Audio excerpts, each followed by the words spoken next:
नमस्कार। G20 पर आधारित इस विशेष कार्यक्रम में आप सभी दर्शकों का बहुत बहुत स्वागत है। मैं हूं असीम मिश्रा। आज के अंक में हम बात करने वाले हैं हरित विकास यानी कि ग्रीन डेवलपमेंट की, जलवायु वित्त की और मिशन लाइफ की। दरअसल G20 की हुई बैठकों में सदस्य देशों के बीच इस मुद्दे पर बहुत ही जोर शोर से चर्चा हुई है।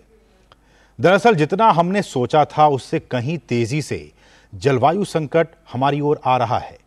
जैसे जैसे यह संकट गहराता जा रहा है, हम विकासशील देशों और छोटे द्वीप विकासशील राज्यों पर इसके बढ़ते प्रभाव को हम सभी महसूस कर रहे हैं। जलवायु संकट आज प्रकृति और जीवन पर हमारी नीतियों और कार्यों के नतीजों की अनदेखी के दशकों का नतीजा है। अतीत के विकास मॉडल पर्यावरण के साथ समझौते पर आधारित थे। उनमें से अधिकांश के मूल में ईंधन की खपत थी और प्रगति की परिभाषा में ये मूलभूत भूल मिस्टेक आज फिर से हमें परेशान करने लगा है। इस चुनौती का समाधान करने के लिए भारत ने पर्यावरण के लिए एक जीवन शैली यानी लाइफ दृष्टिकोण पर व्यक्तिगत स्तर पर हमारे कार्यों को आगे बढ़ाने की दृष्टि को हम सभी के सामने रखा है और G20 ने भी इस विचार को अपना बनाया है। वहीं हरित विकास की बात की जाए तो हरित विकास और सस्टेनेबल डेवलपमेंट गोल यानी जो सतत विकास के लक्ष्य हैं, उस एजेंडे को आगे ले जाने के लिए भारत महत्वाकांक्षी, समावेशी, निर्णायक और कार्रवाई के लिए प्रतिबद्ध है। साथ ही साथ G20 के भीतर भी जलवायु वित्त पोषण यानी कि क्लाइमेट फाइनेंसिंग का मुद्दा विशेषकर नवीकरणीय ऊर्जा से संबंधित अधिकांश जलवायु चर्चाओं में मुख्य आधार रहे हैं। तो आज के इस अंक में हम इन्हीं महत्वपूर्ण विषयों पर विस्तार से, गंभीरता से करेंगे चर्चा और इस चर्चा में हमारे साथ एक बहुत ही खास मेहमान इस वक्त जुड़ चुके हैं। हमारे साथ हैं डॉक्टर अनिल कुमार जी, जो कि प्रख्यात अर्थशास्त्री हैं। डॉक्टर अनिल, आपका बहुत बहुत स्वागत है। हम पहले भी इन तमाम विषयों पर बातचीत कर चुके हैं सर, लेकिन मेरा सवाल सर ये कि जैसा कि हमने कहा कि जो अतीत में जो हमारा विकास का मॉडल रहा है, उस मॉडल के जो नतीजे हम आज देख रहे हैं क्लाइमेट चेंज के तौर पर, और उसका भी सबसे ज़्यादा इम्पैक्ट हम देख रहे हैं कि जो द्वीपीय देश हैं, जो विकासशील देश हैं, जो LDC कंट्रीज़ हैं, ग्लोबल साउथ के जो कंट्रीज़ हैं, उन पे सबसे ज़्यादा असर पड़ रहा है। ऐसे में G20 की बैठकों में भी इन तमाम विषयों को शामिल किया गया। आपकी नज़र में, आप अर्थशास्त्री इन तमाम चीज़ों को बहुत ही बारीकी से समझते हैं।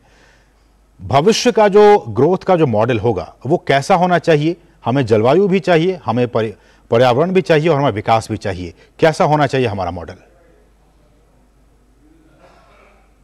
देखिए असीम जी, आज एक दुनिया ऐसे संकट के कगार पर खड़ी हुई है कि उसका स्वाभाविक बात है कि G20 सम्मेलन में गंभीरता से इस विषय पर विचार विमर्श चल रहा है। G20 के 6 जो प्राथमिकताएं वाले क्षेत्र हैं, उसमें सबसे ज्यादा महत्वपूर्ण क्षेत्र ग्रीन डेवलपमेंट और क्लाइमेट चेंज से संबंधित है और उसके ऊपर काफी बैठक भी हो चुकी है। उससे पहले मैं आपको बता दूं, 2015 में एक पेरिस एग्रीमेंट हुआ था जिसके तहत जीरो एमिशन की बात की गई थी, लेकिन उसके बाद वो 2015 में बात हुई, कुछ देश उसके लिए तैयार हुए और जो खास करके जो पिछड़े देश थे उनको काफी दिक्कतों का सामना था। उनको लग रहा था कि वो जीरो एमिशन के जो गोल है 2050 तक नहीं पहुंच पाएंगे और कहीं ना कहीं से ये आवाज भी आ रही थी कि जो विकासशील देश है, विकसित देश है, उनको भी ये बर्डन सहन करना चाहिए और उनको जो पिछड़े वाले देश हैं उनकी मदद के लिए आगे आना चाहिए। अब आज जो ये G20 का इस साल जो ये सम्मेलन हो रहा है और भारत इसकी मेजबानी कर रहा है, इसके अंदर इस सम्मेलन का थीम क्या है, इसके ऊपर विचार करने की जरूरत है। इसका थीम है वसुधैव कुटुंबकम और ये हमारे भारतीय दर्शन की हमेशा से एक, जिसके ऊपर हम आधारित हैं, एक धरा, एक परिवार और एक भविष्य। जहां जब हम क्लाइमेट की बात करते हैं और जब हम तो क्लाइमेट जिस हिसाब से खराब हो रहा है, क्लाइमेट में जो गर्मी हीट बढ़ रही है, आज हम देख रहे हैं 1.1 डिग्री तकरीबन हमारा टेम्परेचर, ग्लोबल टेम्परेचर बढ़ चुका है। पूरे यूरोप में हीट वेव्स हम देख चुके हैं, जगह जगह फ्लड्स आ रही हैं। हमारा जो जलवायु है उसमें भयंकर चेंज हो रहा है। तो वो सब क्या है?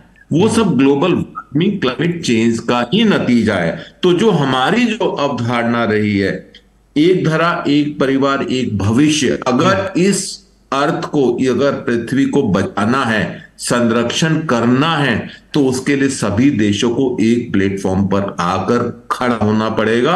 और ये ही G20 का थीम है, क्योंकि G20 में तकरीबन पूरे विश्व की 2/3 से ज्यादा जनसंख्या उसके ऊपर वो रिप्रेजेंट करता है। अब इसका जो मेन जो मुद्दा बना है वो है लाइफस्टाइल फॉर एनवायरनमेंट। ये बहुत जरूरी है। अगर हम कहें कि हमें अपने वातावरण को बचाना है, सस्टेनेबल डेवलपमेंट की तरफ जाना है, ये केवल सरकारों का कर्तव्य नहीं हो जाता। ये इंडिविजुअल लेवल से शुरू होकर, व्यक्ति के स्तर से शुरू होकर, परिवार का स्तर, गांव का स्तर, देश का स्तर, और फिर पूरे अंतर्राष्ट्रीय स्तर पर हमें अपने व्यवहार में बदलाव की जरूरत है। और इस G20 सम्मेलन में इस बात के ऊपर बार बार फोकस किया गया है कि हम ऐसा लाइफस्टाइल करें जिससे कि जो हमारा डेवलपमेंट है वो सस्टेनेबल हो और हम अपने वातावरण को, अपनी फ्यूचर जनरेशन के लिए भी उसका हम बचाव कर सके। आज वरना जो भयंकर संकट के कगार पर हम खड़े हैं, इस पृथ्वी पर जीवन खत्म हो जाएगा, समाप्त हो जाएगा, अगर गंभीरता से इसके ऊपर विचार नहीं किया। इसके ऊपर सिर्फ कार्बन बेस्ड जो ऊर्जा के स्रोत हैं, पेट्रोल, पेट्रोलियम प्रोडक्ट, सिर्फ उसकी बात नहीं है। जब हम बिहेवियर की बात करते हैं तो उसके अंदर ग्रीन बिल्डिंग की भी बात आती है, उसके अंदर वेस्ट मैनेजमेंट की भी बात आती है, उसके अंदर वाटर रिसाइकलिंग की भी बात आती है। ये सब जो तमाम जो मुद्दे हैं हमारे जीवन से जुड़े हुए हैं, उन सब मुद्दों पे बात आती है। और जब हम बात करते हैं इन्वेस्टमेंट की भी, तो जो प्राइवेट इन्वेस्टमेंट है उसके अंदर भी जो चॉइसेस हम करें वो उस तरह के प्रोजेक्ट्स की करें जिनको हम आज कहते हैं कि ग्रीन प्रोजेक्ट्स। और यूरोप में और जो विकसित देश है उसमें ये सब झुकाव हो रहा है, और विकासशील देशों के अंदर काफी समस्याओं का सामना करना पड़ रहा है। उसके चलते ये सम्मेलन में समझता हूं कि बहुत अच्छा इसका थीम और बिल्कुल जो कंटेम्परेरी थीम है उसके ऊपर ये आधारित है। अनिल सर, हम आपके पास आएंगे, लेकिन जो कि बहुत सारे विषय हैं जिस पर कि आपसे चर्चा हम करेंगे, लेकिन उससे पहले रुकेंगे एक बहुत ही छोटे से ब्रेक के लिए। आप देखते रहिए DD न्यूज। दिन तिनक दिन तिनक दिन दिन तिनक दिन तुम जाना दिन। अरे गोविंदा जी, आप यहाँ? हाँ बबुआ, हम यहाँ। पर तुम क्या छुपा रहे हो वहाँ? कुछ भी तो नहीं। जब दांत खाज की खुजली पे ना हो काबू तो उसे गमछे से नहीं छुपाते बाबू। तो फिर उसे भगाए कैसे? जालिम लोशन लगाकर दांत खाज की खुजली, एक्जिमा जड़ से निकाले। अभी खरीदे जालिम lotion. You got to be careful. बारिश है, सड़कें बदलेंगी। Switch to Seat. बेटा change soon. It's monsoon. सेवा, सहयोग और समर्पण की भावना से आजादी के बाद पहली बार उपेक्षित वनटांगिया समाज की उन्नति का मार्ग प्रशस्त हुआ है। वर्ष 2017 में वनवासियों को सड़क, शिक्षा, चिकित्सा, राशन कार्ड, शौचालय, पक्के आवास, बिजली, सोलर लाइट, पेयजल जैसी मूलभूत सुविधाएं मिली हैं। वन ग्रामों को राजस्व ग्राम का दर्जा और वनवासियों को जमीनों का मालिकाना हक मिलने से इनकी जीवन शैली में बड़ा बदलाव आया है। दशकों से दबी हुई आशाओं और भावनाओं को पंख लगे हैं। वनवासियों के प्रति माननीय मुख्यमंत्री जी का समर्पण भाव इसी से पता चलता है कि वह दीपावली का पर्व वन ग्राम में ही मनाते हैं, जिससे वनवासियों का उल्लास और उमंग देखते ही बनती है। करके दिखाए जो, डबल इंजन की सरकार है वो।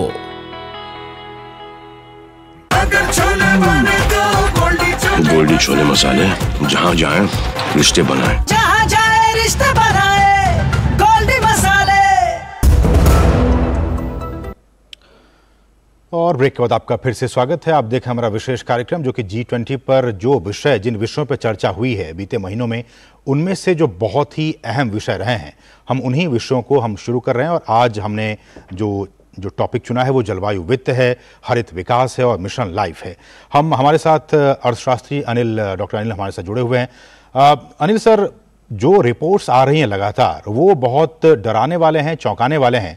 एक रिपोर्ट का मैं हवाला देना चाहता हूं। उस रिपोर्ट में सर ये कहा गया है कि क्लाइमेट चेंज होने की वजह से, जलवायु परिवर्तन होने की वजह से जो लॉस एंड डैमेज है LND, वो 2050 तक, आने वाले सालों में 2050 तक ये कहा जा रहा है कि भारत के GDP का लगभग 1.8% सालाना होने की उम्मीद है।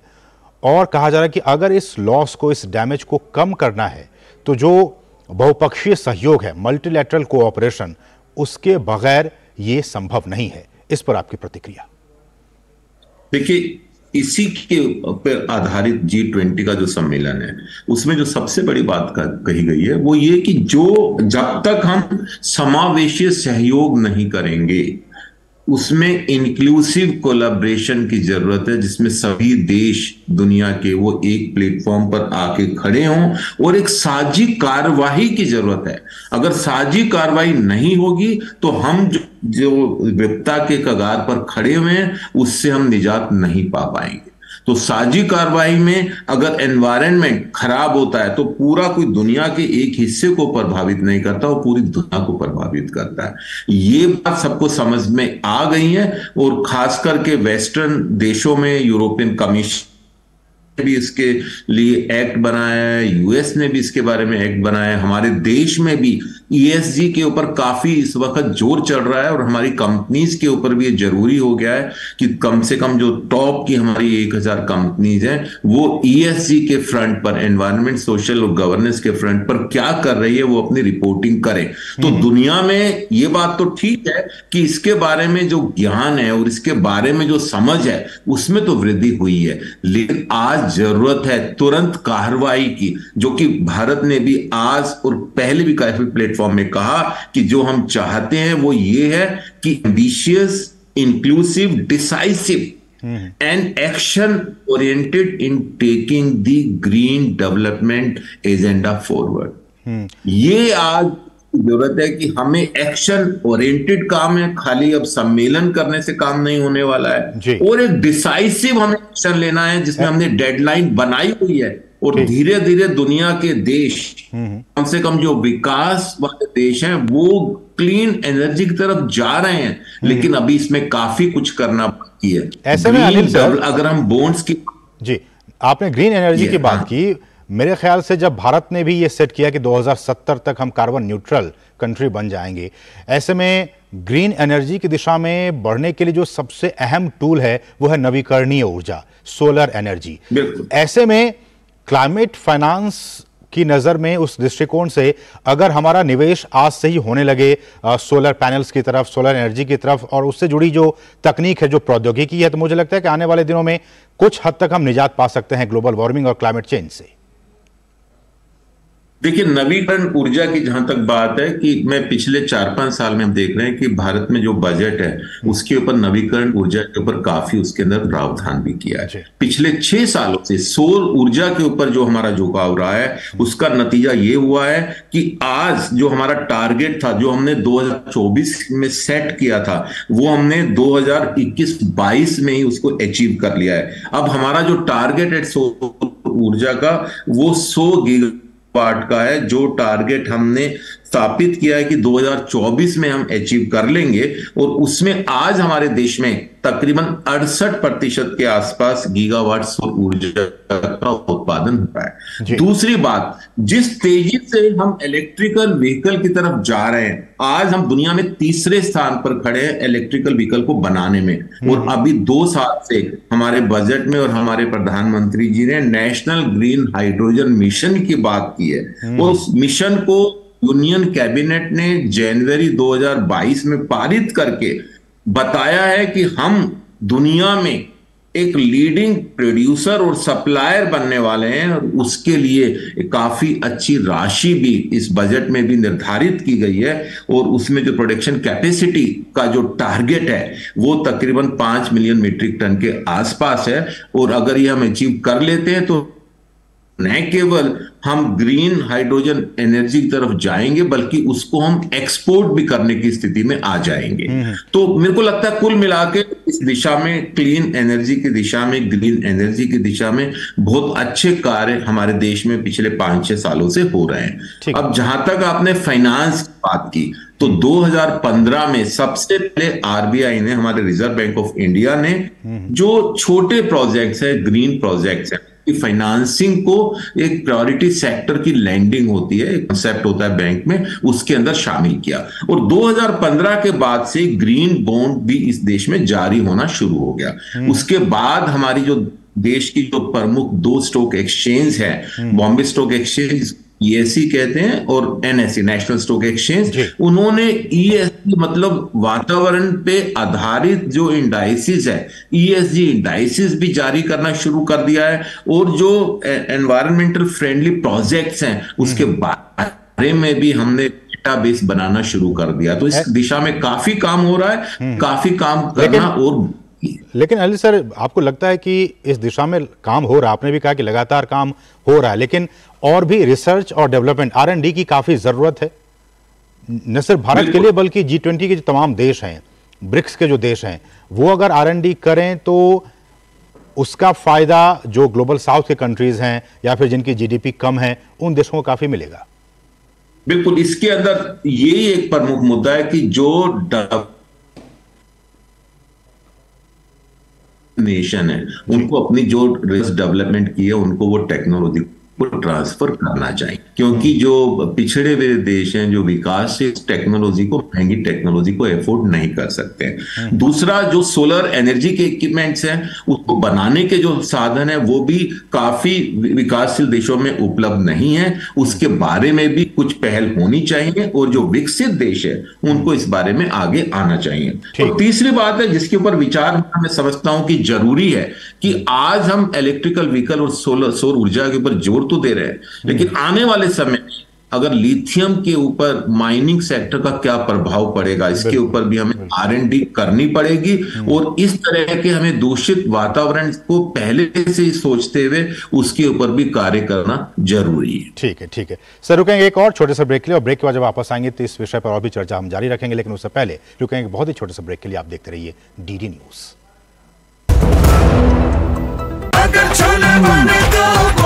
गोल्डी छोले मसाले, जहाँ जाए रिश्ते बनाए, जहाँ जाए रिश्ते बनाए, गोल्डी मसाले। सेवा, सहयोग और समर्पण की भावना से आजादी के बाद पहली बार उपेक्षित वनटांगिया समाज की उन्नति का मार्ग प्रशस्त हुआ है। वर्ष 2017 में वनवासियों को सड़क, शिक्षा, चिकित्सा, राशन कार्ड, शौचालय, पक्के आवास, बिजली, सोलर लाइट, पेयजल जैसी मूलभूत सुविधाएं मिली हैं। वन ग्रामों को राजस्व ग्राम का दर्जा और वनवासियों को जमीनों का मालिकाना हक मिलने से इनकी जीवन शैली में बड़ा बदलाव आया है। दशकों से दबी हुई आशाओं और भावनाओं को पंख लगे हैं। वनवासियों के प्रति माननीय मुख्यमंत्री जी का समर्पण भाव इसी से पता चलता है कि वह दीपावली का पर्व वन ग्राम में ही मनाते हैं, जिससे वनवासियों का उल्लास और उमंग देखते ही बनती है। करके दिखाए जो, डबल इंजन की सरकार है वो। You got to be careful. बारिश है, सड़कें बदलेंगी, स्विच टू सीएट। बेटा change soon, it's monsoon. दिन तिनक दिन तिनक दिन दिन तिनक दिन तुम जाना। अरे गोविंदा जी, आप यहाँ? हाँ बबुआ, हम यहाँ। पर तुम क्या छुपा रहे हो वहाँ? कुछ भी तो नहीं। जब दांत खाज की खुजली पे ना हो काबू तो उसे गमछे से नहीं छुपाते बाबू। तो फिर उसे भगाए कैसे? जालिम लोशन लगाकर दांत खाज की खुजली, एक्जिमा जड़ से निकाले। अभी खरीदे जालिम लोशन।